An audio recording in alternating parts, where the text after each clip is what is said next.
All right, so one of the first things I had to figure out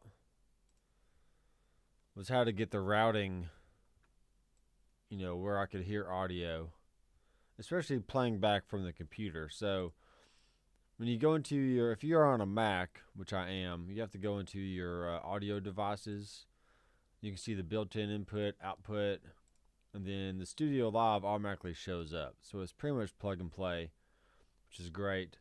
I did already. I have downloaded the Universal Control the other day when I was looking at buying this, and I'm actually going to change the name of this here. So HR left, and this is going to be HR right. All right, so I do have my Headrush plugged into channels 3 and 4, and then my microphone is plugged into channel 1, as you can see right here. I can bring that up and down, which is really cool. And let's say, here's the basic compressor. And I want to say there's presets somewhere, but I don't really remember how to get to all that. So anyway, this is how you do some compression and check. I think you got to turn it on. There you go. So you got to turn on the compression there. And you can see that it's working. I'm able to bring down my audio, and then I can do a makeup gain right here. I can do a soft, or I can do an auto release and attack, which is really cool. Check, 1, 2, check. Keep bringing that down. Check, 1, 2. But there's also the tube. This looks kind of neat. Check, 1, 2, check.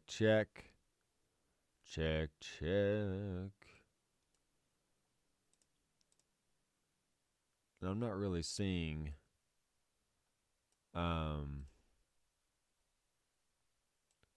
check.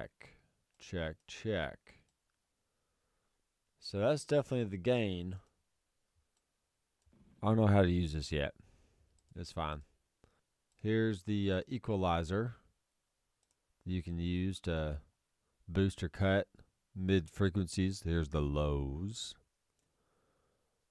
And here's the mids. You can cut and scoop the mids, which is cool. Check. And then once you find a setting that you like, you can save this as a preset. But I don't know how to do all that yet. But anyway, let me explain to you. So my digital return is coming in right here. This is from the computer. So let's actually go to here. And it took me a second to figure this out. But you got your analog source types for all your different channels. But how your computer audio is getting back to is getting out to your speakers is you have to choose the tape in and USB. Because if you had it something different, so like that, you wouldn't be able to hear anything coming out. So it took me a little while to get that figured out. You do want your mains to be, see that cut off? So you want your mains to be the XLR, because that's what I'm using in the back. Then you can use a talkback. So we'll get out of those preferences. And something really cool is the Headrush. I was trying to figure out a way to, yes, I know I have little, you can like make these little icons right here. So stereo link options. You can make the preamp level trim, comp limiter, panning, names, fader levels, and insert effects. So you have all these different cool little things here. So I'm going to go to guitar and say, yeah, this is electric guitar. Then I can go here and change the look of the icon. So it's kind of neat. But what I was getting at was the DCA fader is how you you can assign that. See, there's the Headrush fader right here. You can see that when I move this, both of the faders move up and down, which is really cool. So I was like, how do I get these faders to move in sync? And then I saw the DCAs over here. I was like, aha, that's how you do it right there. So that's pretty cool. You can do routing. Input is analog. Let's see. There's a delay. You can make it a certain color, which is kind of neat. You can make these red. But let's go with purple. I like purple. That's pretty fun. So you need to go back to your main mix here. So we can exit our groups. Maybe. I'm still kind of clicking around on this.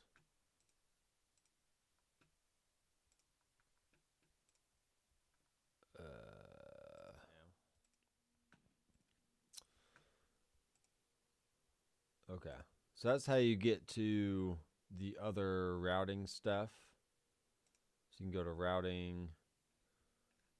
You can do a digital send options for the pre and the post. So if you wanted your compression and EQ to be applied to your track as you're recording, that's how you would get to that.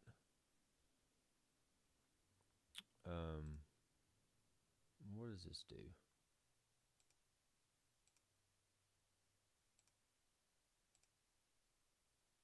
Oh, I see. So it's either mono or it can be stereo or something. Still kind of baffled by that.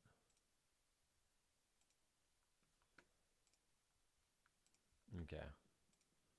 And I'm trying to get back to the main screen. There's the DCAs, which is fine. All right, there we go. It's a little clunky right now. Trying to get this figured out. All right, so what happened was 3 and 4 are now on that one fader. So I guess I don't have to use the DCA in order to have this work. So let me show you that again. So we're going to exit group faders. We're going to click on this one, go up here, and we're going to say, see, now they're both mono, and this is how you click it into stereo. So I've grouped 3 and 4, but you can only group odd numbers.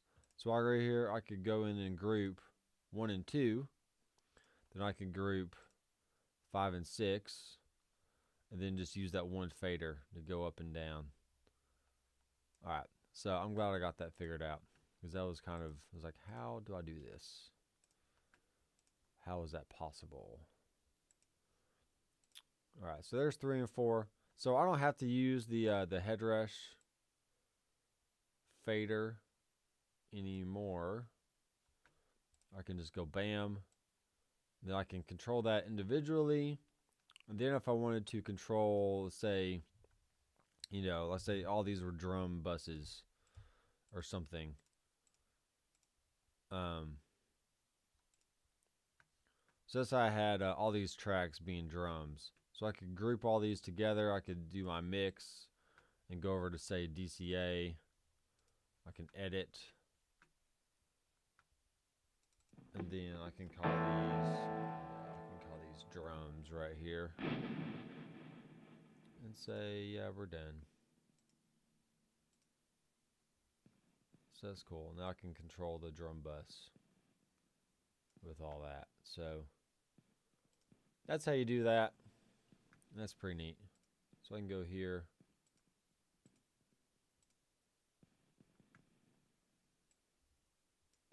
Here's the digital return. So let me go and play some music here. Let's bring up some Spotify.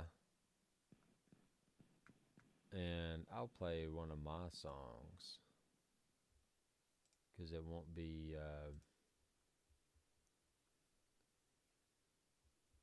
well, maybe not.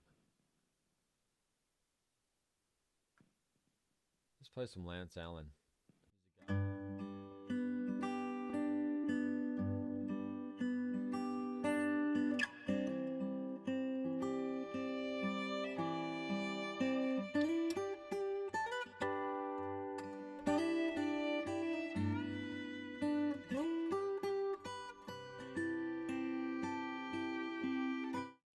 Thanks, Lance, for lending us your song. It was great. So let's go over here to Reaper. This is where I was recording a vocal track for a video earlier. But if you go into Preferences, you can see the Studiolive 16R is selected. And then for me, I use Alt-R, and I can see where all my outputs are coming from. So I don't want the master output to come out of 1 and 2. I want that to come out of digital return. I'll play this. I was about to record a session, and my Presonus Studiolive big mixer, the big mixer, decided to not act accordingly. So it did not act accordingly. It decided, and that happens. All right, so that's how I get audio out of my DAW through the Presonus Studiolive, and that's pretty fun stuff. So I can mute and solo and do all that. And I think that's all the basics that I've figured out so far. I knew it was going to be important to make a video on this because if I had questions, I know somebody else out there had questions as well. So I am Dr. McFarland. I will see you in the next video. Keep rocking.